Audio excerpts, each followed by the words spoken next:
आपण respiration and circulation topic मध्ये आज ट्रान्सपोर्ट ऑफ कार्बन डायऑक्साईड हा पॉइंट बघणार आहोत. Transportation of carbon dioxide. Okay, last लेक्चरला आपण ट्रान्सपोर्टेशन ऑफ ऑक्सिजन हा पॉइंट पाहिला होता. आपण त्या ट्रान्सपोर्ट ऑफ ऑक्सिजन थोडं रिव्हिजन घेऊ.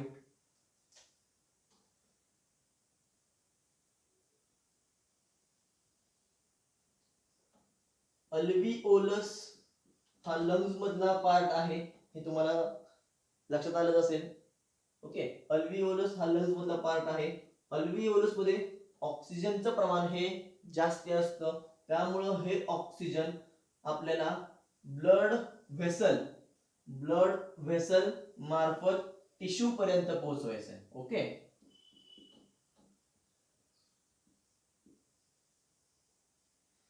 ब्लड व्हेसल मार्फत टिश्यू पर्यंत पोहोचवायचं आहे. मग ही ट्यूब काय आहे? This tube is called blood vessel.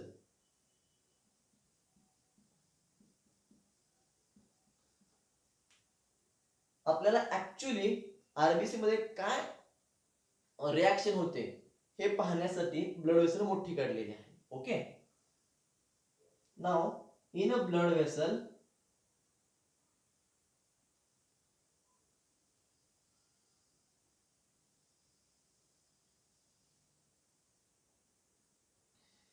the structure is RBC. RBC means red blood corpuscles. Okay, red blood corpuscles आहेत, मिलियन्स ऑफ आरबीसी असतात. ओके, नाव अल्व्हिओलस मध्ये ऑक्सिजन आहे. ह्या ऑक्सिजन पैकी up to only 3% oxygen, only 3% oxygen mixed with plasma. Okay, and remaining 97% oxygen is combined to RBC. Okay, RBC मध्ये हा 97% oxygen combine होतो. RBC मध्ये कोण आहेत? In RBC haemoglobin is present. Okay, haemoglobin present असतो. Now one haemoglobin attaches 4 oxygen molecule. 4 oxygen हा combine करू शकतो एक hemoglobin. Why? Because in one hemoglobin 4 heme structures are present. So oxygen attach झाला, oxygen attach झालेला आहे. Now this 100% oxygen means 3% plus 97%. This 100% oxygen we have to give to tissue. आपल्याला हा tissue पर्यंत पोहोचवायचा आहे. Why? Because inside the tissue carbon dioxide concentration is maximum. Carbon dioxide concentration is maximum, so we have to give oxygen to tissue for production of energy. Energy तयार करण्यासाठी आपल्याला टिश्यूला oxygen देणं गरजेचं आहे. मग एनर्जी कशी तयार होते? we learn how the energy produced in a last video. okay, glucose steel, तरी आपण बघूया की टिश्यू मध्ये ग्लुकोज असतो. ऑक्सिजन हा टिश्यूला मिळाल्यानंतर ग्लुकोज प्लस ऑक्सिजन ऑक्सिडेशन होतं. ऑक्सिडेशन झाल्यानंतर इथे एटीपी तयार होतात टिश्यू मध्ये. ओके, टिश्यू मध्ये बघतोय आपण, टिश्यू मध्ये एटीपी तयार होतात plus carbon dioxide by product म्हणून तयार होतो. ओके, अशा पद्धतीने टिश्यू मध्ये एनर्जी तयार झालेली आहे आणि एनर्जी तयार झाल्यामुळं इथं ऑक्सिजन संपलेलं आहे आणि कार्बन डायऑक्साईड तयार झालाय. त्यामुळे टिश्यू मध्ये सध्या कार्बन डायऑक्साईडचं प्रमाण जास्त आहे. पण टिश्यूला आणखी एनर्जी तयार करण्यासाठी ऑक्सिजनची गरज आहे. ओके, त्यासाठी ऑक्सिजन हा आरबीसीने टिश्यूला दिला पाहिजे. ठीक आहे. ओके, समजा ब्लड व्हेसल मार्फत हे आरबीसी ट्रान्सफर होत गेले आणि टिश्यू पर्यंत पोहोचलेले आहेत. ठीक आहे, टिश्यू पर्यंत पोहोचले. Each and every cell, tissue, organ of our body, प्रत्येकापर्यंत हे ब्लड व्हेसल जातात. ठीक आहे. Now hemoglobin, 4 heme structures are present, on that oxygen is present. okay, आता हिमोग्लोबिन ला कार्बन डायऑक्साइड पेक्षा ऑक्सिजन जास्त आवडतो. Okay, haemoglobin likes oxygen more than carbon dioxide. For that purpose haemoglobin ऑक्सिजनला सहजासहजी सोडत नाही टिश्यूकडे. ओके, सोडत नाहीये. त्यामुळे काय होतं, टिश्यू काय करतो, तर टिश्यू हा स्वतः असणारा कार्बन डायऑक्साईड ओके हा ब्लड वेसल मध्ये ट्रान्सफर करतो. मग इझिली कार्बन डायऑक्साईड सुरुवातीला प्लाझ्मा मध्ये मिक्स होतो. ओके, टिश्यू मध्ये असणारे कार्बन डायऑक्साईड हे सुरुवातीला प्लाझ्मा मध्ये मिक्स होतात. बघा प्लाझ्मा हे स्ट्रक्चर काय आहे, तर सगळं प्लाझ्मा आहे. आरबीसीच्या बाहेर पण ब्लड वेसलच्या आतमध्ये हे ब्लड मध्ये येलोइश फ्लुइड म्हणजेच प्लाझ्मा असतात. ओके, टिश्यू मधून कार्बन डायऑक्साईड हा प्लाझ्मा मध्ये मिक्स झाला. ओके, कार्बन डायऑक्साईड ट्रान्सफर करणारे दोन महत्वाचे घटक आहेत. Firstly RBC and another one is a plasma. Carbon dioxide transfer by plasma and RBC. Okay, लक्षात येते, कार्बन डायऑक्साईड घेऊन जाणारे प्लाझ्मा अँड आरबीसी हे दोन महत्वाचे घटक आहेत जे कार्बन डायऑक्साईड घेऊन जाणार आहेत. ठीक आहे, मग टिश्यू मधून हा carbon dioxide 7%, okay 7% carbon dioxide 7% carbon dioxide diffuse in plasma. Okay, लक्षात येते, 7% carbon dioxide diffuse in a plasma. Okay, remaining 93%, the remaining 93% carbon dioxide is transferred through plasma. Firstly 93%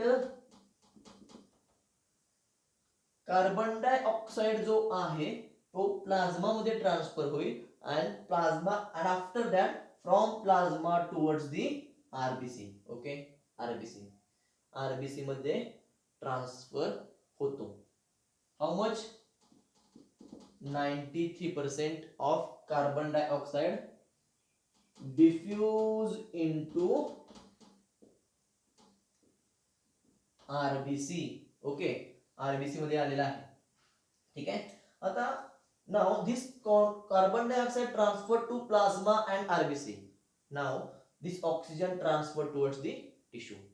Okay. Okay, we erase that. The oxygen is now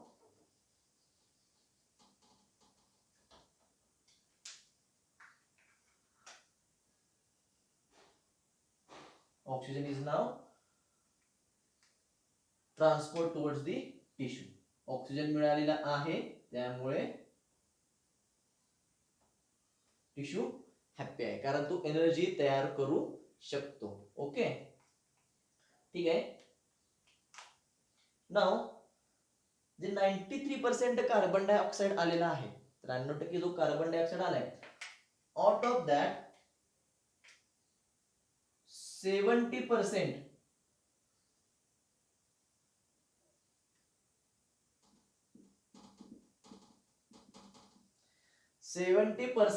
carbon dioxide capture by RBC. 70% RBC capture करतात आणि and the remaining 23%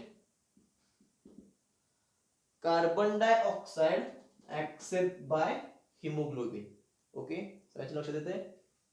ठीक आहे, आपण बघू.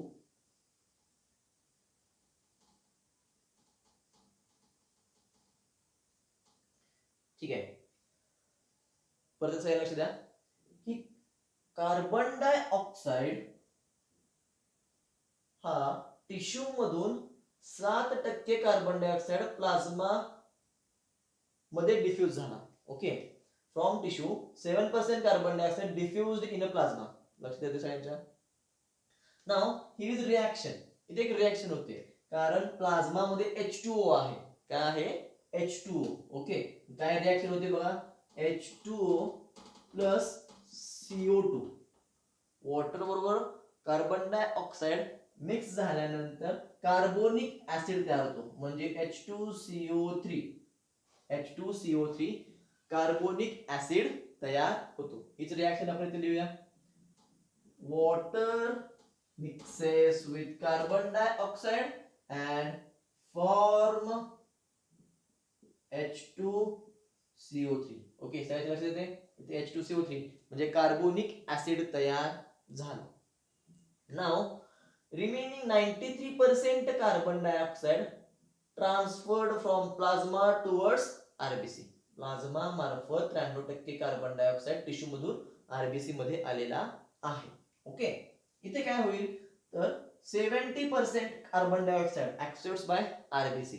हा जो RBC आहे हा RBC 70% carbon dioxide 70% carbon dioxide हा आरबीसी घेईल. नाव आरबीसी मध्ये सुद्धा वॉटर आहे. RBC also have water. Then H2O plus CO2. Carbon dioxide mixes with water, diffuse झाला, रूपांतर झालं कार्बोनिक ऍसिड मध्ये. कशात रूपांतर होतं? कार्बोनिक ऍसिड मध्ये रूपांतर होतं. ठीक आहे, कार्बोनिक ऍसिड मध्ये रूपांतर झाल्यानंतर it again divide it's form. हा अनस्टेबल आहे. कार्बोनिक ऍसिड अनस्टेबल असल्यामुळे तो डिफरन्शिएट होतो, वेगळा होतो लगेच. कशामध्ये? तर हायड्रोजन आयन प्लस बायकार्बोनेट मध्ये. Okay, hydrogen ion and bicarbonate मध्ये डिवाइड होतो, कारण because the carbonic acid is unstable. Okay, हीच रिॲक्शन आपण बोर्डवरती लिहूया. बघा, H2O मिक्सेस विथ CO2 काय फॉर्म होईल? H2CO3 means carbonic acid. Okay, this H2CO3 is unstable, so it converted or divided into hydrogen ion plus HCO3 minus means bicarbonate ion. Okay, HCO3 bicarbonate ion. Okay, bicarbonate ion मध्ये रूपांतर होतं. Now this bicarbonate is more in RBC. Okay, bicarbonate count, हा बायकार्बोनेटचा count RBC मध्ये जास्त व्हायला सुरुवात होते. त्यामुळे बायकार्बोनेट हा आरबीसी मधून बाहेर प्लाझ्माकडे ट्रान्सफर केला जातो. हे काय आहे? ब्लड वेसल आहे. इथं पूर्ण प्लाझ्मा आहे. बायकार्बोनेट काउंट जास्त झाल्यामुळं आरबीसी मधून तो बाहेर येतो प्लाझ्मा मध्ये. ओके, प्लाझ्मा मध्ये दाखवू आपण. त्यामुळे क्लोराइड आयन हे प्लाझ्मा मधून आरबीसी मध्ये जातात. ओके, कॉन्सन्ट्रेशन मेंटेन करण्यासाठी, कॉन्सन्ट्रेशन जास्त ऍसिडिक पण होऊ नये, ओके, आणि बेसिक पण होऊ नये, जास्त ऍसिडिक होऊ नये, ह्यासाठी कॉन्सन्ट्रेशन जे आयन एक्सचेंज आहे म्हणजे आयन बॅलन्स करण्यासाठी ज्यावेळेस HCO3 म्हणजे बायकार्बोनेट बाहेर आले त्यावेळेस प्लाझ्मा मधून Cl- आतमध्ये गेले. Okay, now this HCO3 is combined with Na and K.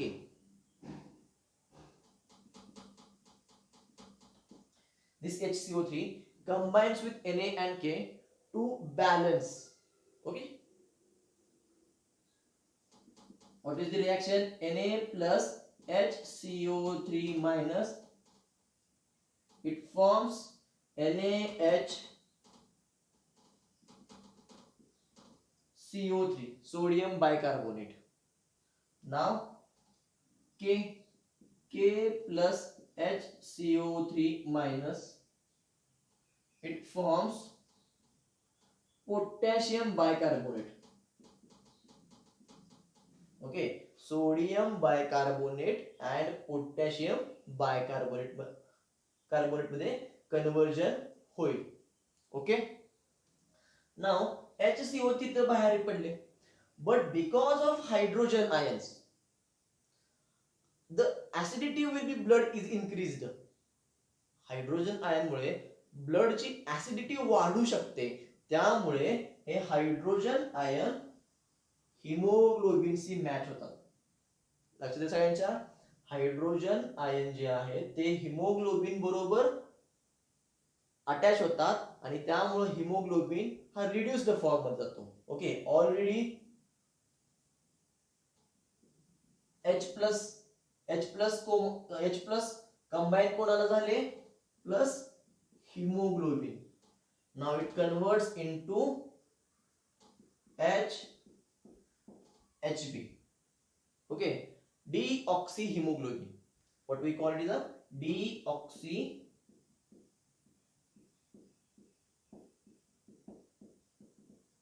deoxyhemoglobin, or it is also called as a reduced form of HB. Reduced form of HB. Okay, लक्षात सगळ्यांच्या की बायकार्बोनेट बाहेर आल्यानंतर Na+ and K+ कंबाईन झाले बायकार्बोनेटशी आणि sodium bicarbonate, potassium bicarbonate तयार झाले. Now hydrogen ion increase the acidity of blood. हा ब्लडची ऍसिडिटी इन्क्रीज करत होता, त्यामुळे H+ combines with hemoglobin and now hemoglobin is reduced in a form HB. Okay, ठीक आहे. 93% आउट ऑफ 93% 70% हा आरबीसी ला गेला होता. ओके, 70% हा आरबीसी ला गेला होता. Remaining 23% goes towards hemoglobin. हे कार्बन डायऑक्साइड जे 93% आले होते त्यापैकी 23% हे कार्बन डायऑक्साइड हिमोग्लोबिनला अटॅच होतात.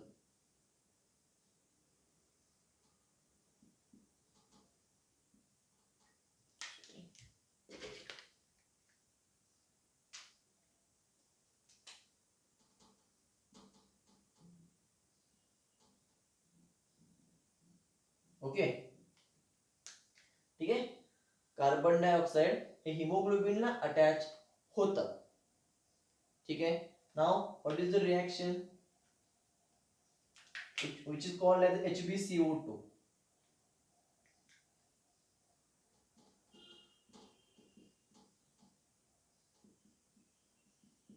ओके, हे हिमोग्लोबिन कार्बन डायऑक्साइड अटॅच होता तिथं. ठीक आहे, सगळ्यांच्या लक्षात आलं की जे काही 100% कार्बन डायऑक्साइड आहे त्यापैकी 7% carbon dioxide diffuse in a plasma. Out of 93% 70% carbon dioxide accepted by RBC. Okay, out of 93 23% carbon dioxide accepted by hemoglobin. Okay, now tissue चा रोल संपलेला आहे. From tissue we get all the carbon dioxide inside the blood vessel. blood vessel मध्ये पूर्णपणे carbon dioxide आलेला आहे.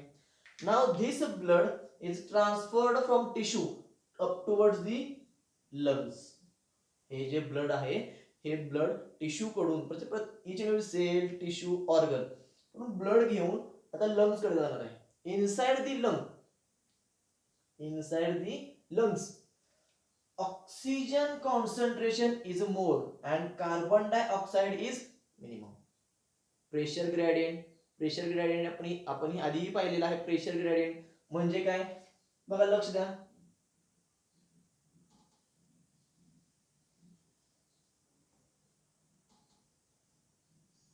अल्व्हिओलाय आहे,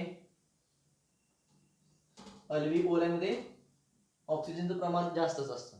okay, मग अल्व्हिओलाय मध्ये ऑक्सिजन कॉन्सन्ट्रेशन किती आहे? Pressure gradient is 104. बरोबर आहे ना, 104 आहे अल्व्हिओलाय मध्ये. Now in a blood oxygen concentration is only 40. In a blood only 40% concentration is present of oxygen. कमी असल्यामुळे now from alveoli to blood oxygen transfer होईल. परत तेच 3% प्लाझ्मा, 97%. ओके, 3% प्लाझ्मा मध्ये जाईल ऑक्सिजन आणि 97% आरबीसी मध्ये जाईल. बरोबर आहे. मग ऑक्सिजनचं कॉन्सन्ट्रेशन जास्त असल्यामुळं हाय कॉन्सन्ट्रेशन कडून लो कॉन्सन्ट्रेशन कडे म्हणजे 104 हा जास्त असल्यामुळे ऑक्सिजन हा अल्व्हिओलायमधून ब्लड वेसल मध्ये जाईल आणि कार्बन डायऑक्साइड हा ब्लड वेसल, पूर्ण ब्लड वेसल आहे, ही पूर्ण ब्लड वेसल आहे, रक्तवाहिनी आहे, ब्लड वेसल मधून अल्व्हिओलस मध्ये ट्रान्सफर होणार आहे. Okay, firstly the carbon dioxide present in a plasma, plasma मध्ये जो कार्बन डायऑक्साइड डिफ्यूज झालाय तो कार्बन डायऑक्साइड अल्व्हिओलाई मध्ये ट्रान्सफर होईल. ओके, फर्स्टली प्लाझ्मा मध्ये असणारा कार्बन डायऑक्साइड हा अल्व्हिओलायला ट्रान्सफर होईल. ट्रान्सफर होत असताना H2CO3 by carbonic acid conversion again converted into H2 and CO2. Carbonic ऍसिडचं कन्वर्जन H2O आणि CO2 मध्ये होतं आणि दिस CO2 ट्रान्सफर्ड इनटू अल्व्हिओलाई आणि तो CO2 अल्व्हिओलाई मध्ये ट्रान्सफर होतो. ठीक आहे. Again HCO3 ion minus ions again converted into RBC, ते परत आरबीसी मध्ये कन्वर्ट होतील. ठीक आहे, आरबीसी मध्ये परत माघारी गेल्यानंतर HCO3 मायनस ला हायड्रोजन आयनची गरज आहे. कार्बोनिक ऍसिड तयार करायचं. इथं रिएक्शन बघा, आपण दोन्ही बाजू टू वे दाखवलेले आहे, टू वे रिएक्शन्स आहेत. कार्बोनिक ऍसिड आरबीसी मध्ये आल्यानंतर, ओके, कार्बोनिक ऍसिड आरबीसी मध्ये आल्यानंतर हायड्रोजन आयनची गरज आहे. अशा वेळेस हिमोग्लोबिन कार्बन डायऑक्साइड सोडून देतात. they release carbon dioxide, they release carbon dioxide also and hydrogen ions also.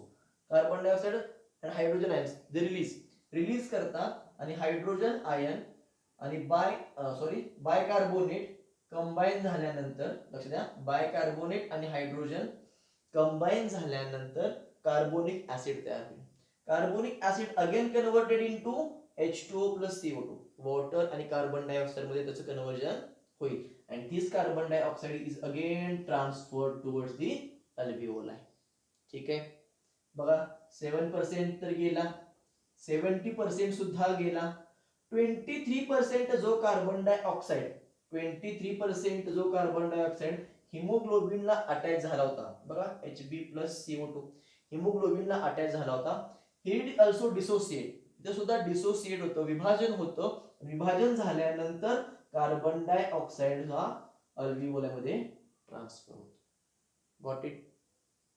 ठीक आहे, फक्त एक लक्षात ठेवायचं की आरबीसी मध्ये वॉटर मॉलिक्यूल आणि कार्बन डायऑक्साइड मिक्स झाल्यानंतर जो कार्बोनिक ऍसिड तयार होतो, बघा कार्बोनिक ऍसिड H2CO3 म्हणजे कार्बोनिक ऍसिड.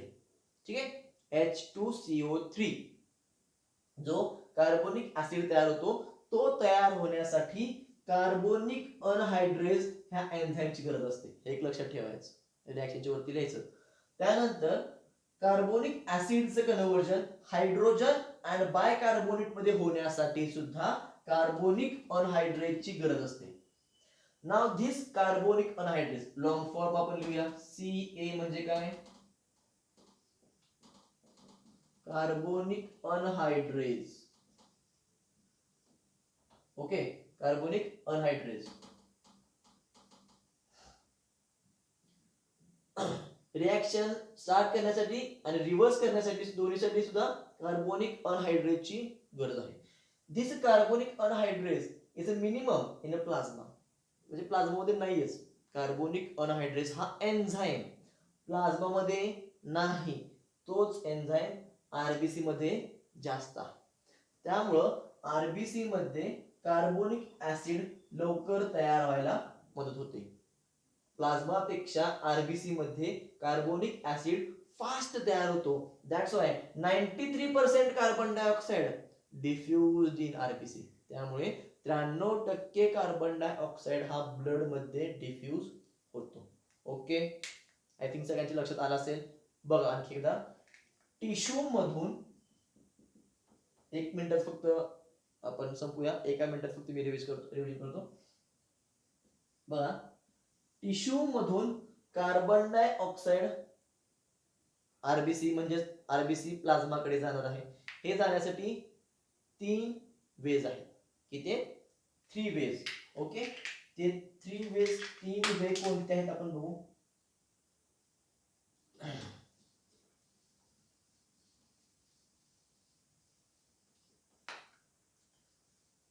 फर्स्ट बाय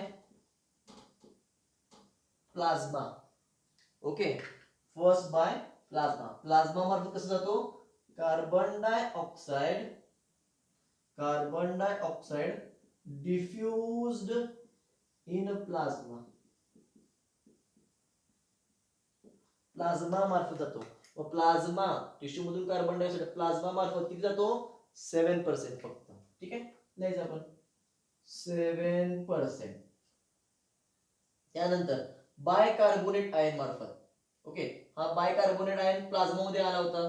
ठीक आहे, बायकार्बोनेट आयन जरी आरबीसी मध्ये तयार होत असला तरी तो तयार झाल्यानंतर प्लाझ्मा मध्ये ट्रान्सफर होतो आणि प्लाझ्मा मध्ये ट्रान्सफर होऊन प्लाझ्मा मार्फत ब्लड वेसल प्लाझ्मा मार्फत तो लंग्स पर्यंत जातो. ओके, म्हणजे जरी हा बायकार्बोनेट आयन आरबीसी मध्ये तयार होत असला तरी तो प्लाझ्मा मार्फत ट्रान्सफर होत असतो. Okay, second bicarbonate ion bicarbonate मार्फत किती ट्रान्सफर होतो? 70%. ओके, आणि ऍक्च्युली आरबीसी हिमोग्लोबिन हा आरबीसी मध्येच आहे, त्यामुळे by RBC remaining 23% by RBC मार्फत ट्रान्सफर होतो from cell tissue organ up to lungs म्हणजे अल्व्हिओलस पर्यंत. हा लक्ष द्या, 7 आणि 23 30 आणि 70 100%. 100% carbon dioxide transfer from tissue cell organ up to the lungs पर्यंत ट्रान्सफर होता. ठीक आहे, सगळ्यांना व्यवस्थित समजलेलं असेल. आता एक लास्ट टर्म, ज्यावेळेस बायकार्बोनेट आयन हे आरबीसी मधून बाहेर येतात त्यावेळेस क्लोराईड Cl- आतमध्ये जातात. याला म्हणतो आपण chloride shifting. Okay, chloride shift, याला आपण असं क्लोराईड शिफ्ट असं म्हणतो. अँड नाव आणि आफ्टर दॅट त्यानंतर ज्यावेळेस HCO3- पुन्हा आत जातो आरबीसी मध्ये त्यावेळेस Cl- मागे जातो. It is called the reverse shift of chloride. Okay, लक्षात येते? बायकार्बोनेट बाहेर आले, Cl- आत गेले प्लाझ्मा मधून आरबीसी मध्ये गेले, क्लोराईड शिफ्ट. नाव प्लाझ्मा मधून बायकार्बोनेट आरबीसी मध्ये गेले आणि Cl- रिटर्न प्लाझ्मा मध्ये आले. It is called reverse shift of chloride. Okay, thank you.